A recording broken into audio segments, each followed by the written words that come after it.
یہ جو غزہ پہ بمباری ہو رہی ہے نا, مظلوم مر رہے ہیں, ہمیں ترس آتا ہے تو کیا اللہ کو نہیں آتا ہوگا؟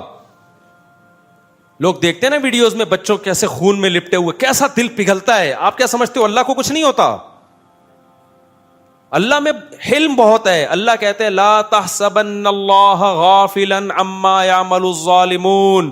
ہمیں بس اشکال ہوتا ہے نا, اے اللہ تو تو بڑا ظالم ہے, معاذ اللہ کچھ بھی نہیں کر رہا. ہم اپنی حکومتوں سے مطالبہ کرتے ہیں کچھ کرو, لوگوں سے مطالبہ کرتے ہیں کچھ کرو, تو اللہ تو کون سا معاذ اللہ کچھ کر رہا ہے؟ اللہ جواب میں کیا کہتے ہیں؟ لا تحسبن اللہ غافلا عما يعمل الظالمون. ظالم لوگ جو کچھ کر رہے ہیں اللہ کو ہرگز ان سے غافل مت سمجھو. اے اللہ جب تو سب دیکھ رہا ہے, غافل بھی نہیں ہے, عذاب کیوں نہیں دیتا؟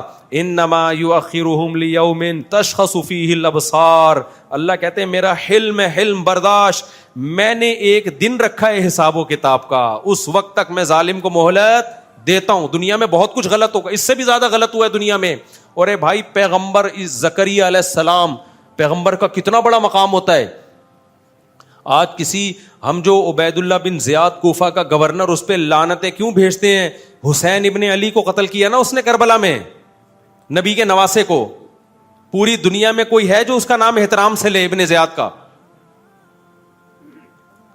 تو اتنے بڑے بڑے ظلم ہوئے, اللہ نے اسے کچھ کیا؟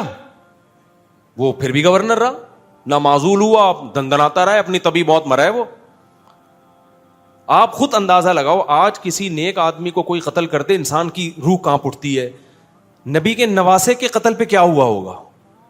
یعنی کیسا, کتنا بڑا جرم ہے نا. اور وہ گردن کاٹ کے نبی کے نواسے کی قاتل نے معاذ اللہ ابن زیاد کے سامنے لا کے رکھی ہے, سامنے لا کے رکھے. کیا یعنی ذرا سا انسان کے سینے میں دل ہو, کانپ جاتا ہے, یہ بات سن کے کانپ جاتا ہے. اور وہ بدبخت کیا کر رہا تھا؟ چھڑی سے آپ کے ہونٹوں کو ٹچ کر رہا تھا.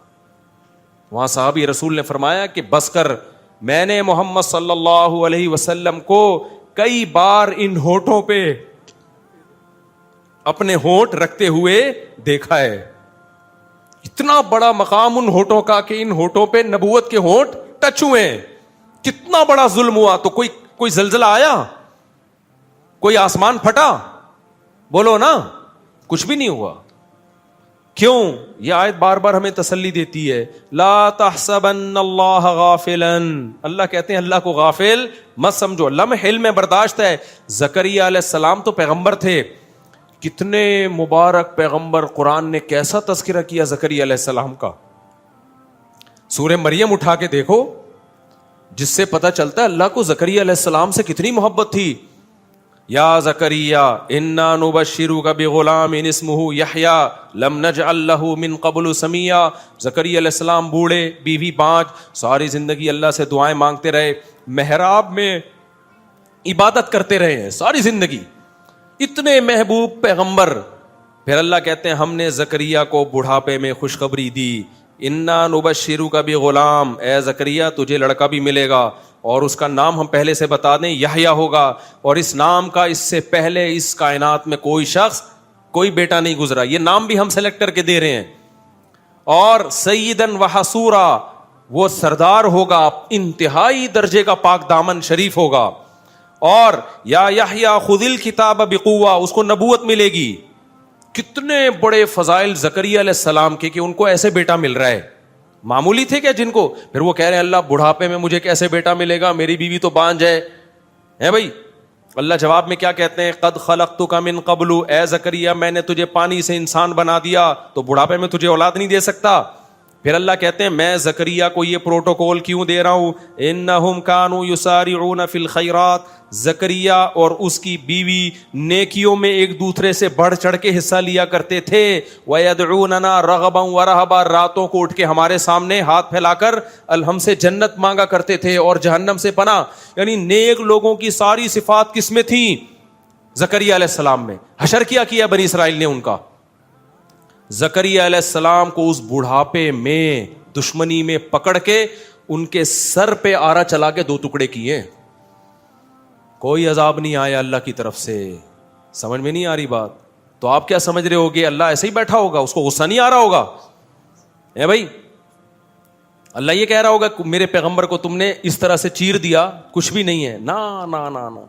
اللہ کہہ رہا ہے آنے دو. آنا کس کے پاس ہے؟ میرے پاس. تو اللہ کا غضب انسانوں کے غضب سے کروڑہ گنا زیادہ, لیکن وہ غضب کا اظہار کیوں نہیں کرتا فوراً؟ کیونکہ اس کا حلم یعنی اس کی برداشت انسانوں کی برداشت سے کروڑہ گنا زیادہ. تو اللہ نے اپنے غضب کے اظہار کے لیے جہنم کی آگ بنائی ہے. اسی سے یہ بھی پتہ چل گیا کہ اللہ نے آخرت میں اتنا سخت عذاب کیوں رکھا ہے.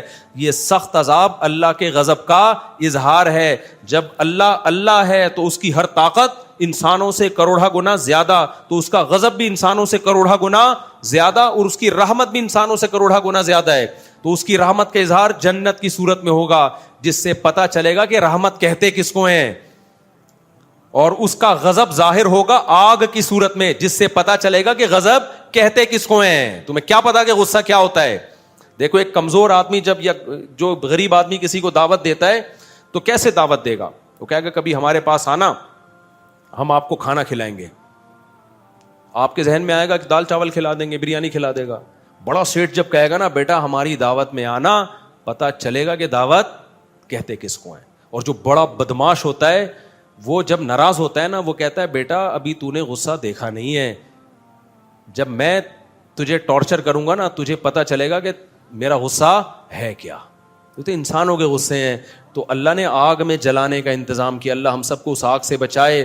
یہ آگ کیا ہے؟ اللہ کے غضب کا اظہار ہے. یہ ایتھیسٹ لوگ کہتے ہیں نا جہنم میں آگ کیوں؟ بھائی اللہ کے غضب کا اظہار ہے, تو وہ اللہ ہے تو اس کے غضب کا اظہار ایسے ہی ہوگا. تو اللہ کہتے ہیں جب یہ انگلیاں چبائیں گے تو اللہ کہے گا جب تمہیں اللہ کی طرف بلایا جاتا تھا تو آج تمہیں اپنے اوپر جتنا غصہ آ رہا ہے ہمیں تم پر اس سے بھی زیادہ اس وقت غصہ آتا تھا. فتکفرون, تم جب انکار کرتے تھے. تو وہ جواب میں کیا کہیں گے؟ ربنا امتنا سنتین واحییتنا سنتین, اے اللہ تو نے ہمیں 2 دفعہ موت دی, ہم نے اپنی آنکھوں سے دیکھ لیا. ایک موت تو ہماری پیدائش سے پہلے, وہ بھی ہم مردہ ہی تھے نا, اور پیدا کر کے تو نے ہمیں دوبارہ موت دی. یہ 2 قدرت دیکھی ہم نے. پھر تو نے ہمیں 2 زندگیاں دیں. ایک زندگی تو ہم نے دیکھ لی تھی, دوسری ہماری سمجھ میں نہیں آتی تھی کہ بار بار کہتے تھے کون پیدا کرے گا, دوبارہ کیسے پیدا ہوں گے. تو خود اپنی بے عقلی بتا رہے ہوں گے کہ جو موت دے کے زندگی دے سکتا ہے وہ دوبارہ زندہ کیوں نہیں کر سکتا. تو کہیں گے اللہ ہم نے دوسری زندگی بھی اپنی آنکھوں سے دیکھ لی, مان لیا کہ حساب و کتاب ہے, لیکن اس وقت ماننے کا کوئی فائدہ نہیں ہوگا. جہنمی جب جہنم میں جائیں گے تو کیا کریں گے؟ اپنے دانتوں سے اپنی انگلیاں چبائیں گے, غضبناک ہوں گے کہ کاش ہم اللہ اس کے رسول کی دعوت پر لبیک کہہ دیتے. کاش کہ یہ لوگ نا اپنی انگلیاں چبائیں گے جہنم میں نفرت سے, اپنے اوپر نفرت سے. تو اللہ پتہ ہے کیا کہیں گے؟ ان الذین کفروا ینادون, ان کو پکارا جائے گا اللہ کی طرف سے, فرشتے پکار کے کہیں گے لمقت اللہ اکبر من مقتکم انفسکم, آج تمہیں اپنے اوپر بہت غصہ آ رہا ہے. جب تمہیں اللہ کی طرف بلایا جاتا تھا اور تم اگنور کرتے تھے اور کہتے تھے ہٹو یہ مولوی لوگ آ جاتے ہیں دین کی باتیں کرنے کے لیے, ہر وقت نماز. ملک کی ترقی اصل کیا ہے؟ انگریز چاند پہ پہنچ گیا اور یہ کہہ رہے ہیں زنا مت کرو. انگریز جناب جاپان نے ایسی ٹرینیں ایجاد کر لی ہیں سیکنڈ میں یہاں سے وہاں, اور یہ کہتے ہیں زنا مت کرو, شراب مت پیو. بھائی ان چکروں سے نکلو, ٹرینوں میں بیٹھو, زوں کر کے یہاں سے وہاں پہنچو. تو کیا ہوگا؟ یہاں سے وہاں پہنچ جائے گا بھائی. بالآخر پہنچنا تو قبر میں ہی ہے نا. ہم اس کے قائل ہیں کہ ٹرینیں ایسی ہی ہونی چاہیے جیسے جاپان میں. ایسا نہ ہو کہ ہم یہ جو بدحالی ہے ملک میں اس کو ہم اپریشیٹ کر رہے ہیں یا پروموٹ کر رہے ہیں, ان حکمرانوں کو ہم اپریشیٹ کر رہے ہیں یا اس بدحالی کو پروموٹ, ایسا نہیں ہے. لیکن پہل کیا ہے؟ پہلے اللہ کے اپنے بارے میں پوچھے گا, ٹرینوں کے بارے میں بعد میں سوال ہوگا. اور اگر اللہ کے ہو گئے تو ٹرینیں بھی ٹھیک ہو جائیں گی. یہ ٹرینیں بھی تو اسی وجہ سے خراب ہے کہ کرپشن ہے.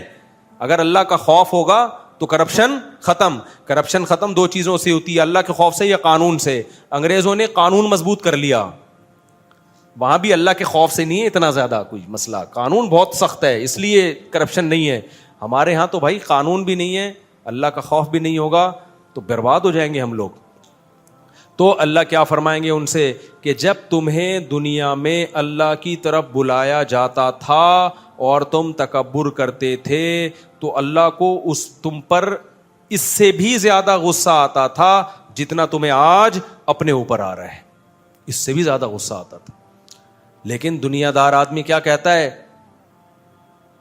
کہ کچھ بھی نہیں ہو رہا بھائی, میں نماز چھوڑ دیتا ہوں, کچھ بھی نہیں ہوتا, میں زکوٰۃ نہیں دیتا, کچھ بھی نہیں ہوتا, میں سود کھاتا ہوں, کچھ بھی نہیں ہوتا, میں زنا کرتا ہوں, کچھ بھی نہیں ہوتا.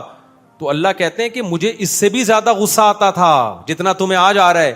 فرق تم میں اور مجھ میں یہ ہے کہ تم میں حلم نہیں ہے, برداشت نہیں ہے, مجھ میں کیا ہے, حلم ہے. میں نے کہا ایک وقت رکھا ہے حساب و کتاب کے لیے. تو اس لیے میرے بھائی, اللہ کی نظر میں سب سے زیادہ ویلیو کس کی ہے, اللہ کے آرڈر کی. تو یہ نہیں دیکھا کرو کہ اس سے ہوتا کیا ہے بھائی. اگر ہاں اللہ نے بعض دفعہ آرڈر میں خود ہی لچک رکھ دی ہے, اللہ نے کہا یہ آرڈر ہے, ضروری نہیں ہے. جیسے اللہ میاں نے ترغیب دے دی 4 شادیاں کرو, آرڈر دیا, لیکن بتا دیا فرض نہیں ہے, ورنہ سب چوڑے میں آ جاتے. ترغیب دے دی, فرض نہیں کیا. فرض کر دیتے خوش تو بہت ہوتے آپ اوپر اوپر سے, جب کرنے جاتے تو پتہ چلتا ہے یار یہ ہو کیا گیا ہمارے ساتھ. ٹھیک ہے نا, ترغیب دے دی کہ کرو, اچھی بات ہے. بعض چیزیں اللہ نے ترغیب نہیں دی ہیں, وہ آرڈر دیا ہے. نماز کیا ہے, آپشنل نہیں ہے, فرض ہے. داڑھی رکھنا کیا ہے میرے بھائی, فرض ہے, یہ آپشنل نہیں. غامدی صاحب نے تو انکار کر دیا, دین غامدی صاحب سے نہیں لو, علماء سے لو. بخاری مسلم کی واضح حدیثیں, آف اللحا, داڑیاں بڑھاؤ, ہمت کر کے رکھ لو داڑھی. نظر کی حفاظت کرنا کیا ہے, آپشنل نہیں ہے, کیا ہے بھائی, فرض ہے. اور اگر غلطی ہو تو توبہ کرو اللہ سے. یا قوم استغفروا ربکم, نوح علیہ السلام نے قوم سے کہا غلطی ہو گئی ہے, تو اس کا بھی اللہ نے تلافی کا طریقہ رکھا ہے. میری قوم اللہ سے توبہ کرو, اکڑ تھوڑی جاؤ, ہم سے غلطی ہوتی ہے بس چھوڑا یار. ایک آدمی نے مجھے کہا مجھے فحش فلموں کی عادت ہے, اب میں توبہ کر کر کے تھک گیا ہوں, مجھ سے نہیں چھوٹ رہا. میں نے کہا ٹھیک ہے, پھر اللہ سے تجھے معاف کرنا بھی نہیں ہو رہا.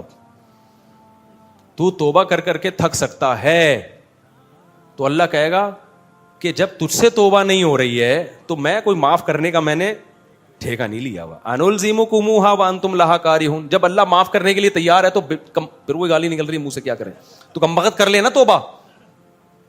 ابے تیرے سے 100 دفعہ گناہ ہو گیا, اللہ کہہ رہے ہیں 101ویں دفعہ توبہ کر, آئندہ نہیں کروں گا, عزم کر اور بچنے کے اسباب اختیار کر, میں 101ویں دفعہ بھی کیا کروں گا, معاف کروں گا. پھر بچنے کی کوئی, لڑتا رہے یار ساری زندگی شیطان سے, پھڈا ہے تیرا.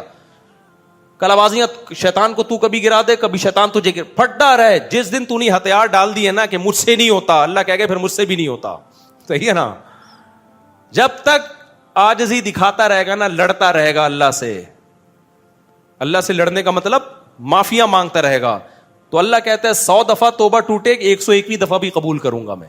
جہاں ہتھیار ڈال دیے مفتی صاحب مجھ سے نہیں چھوٹ رہی, میں چھوڑو یار, اب تو بس چھوڑو, پھر جاؤ جہنم میں, اللہ کہے گا جاؤ.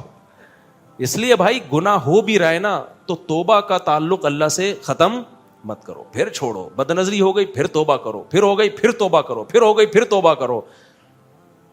پریشان ہو کے توبہ کرو, کسی بھی طرح سے کرو بھائی, چھوڑنے کی کوشش میں لگے رہنا ہے. کوشش جس دن چھوڑ دی نا تو اللہ کہے گا جب تو خود جہنم پہ مطمئن ہو گیا ہے تو پھر ہم تجھے زبردستی نہیں بچاتے. اللہ تعالیٰ کہ نہیں تو کودنا چاہ رہا ہے, ہم کہیں نہیں میں نہیں, میں, اللہ کہتے ہیں میں نے جہنم بھی کسی سلسلے میں بنائی ہے. ٹھیک ہے نا, اس میں بھی کسی کو بھیجنا ہے میں نے, یہ خالی نہیں رہے گی.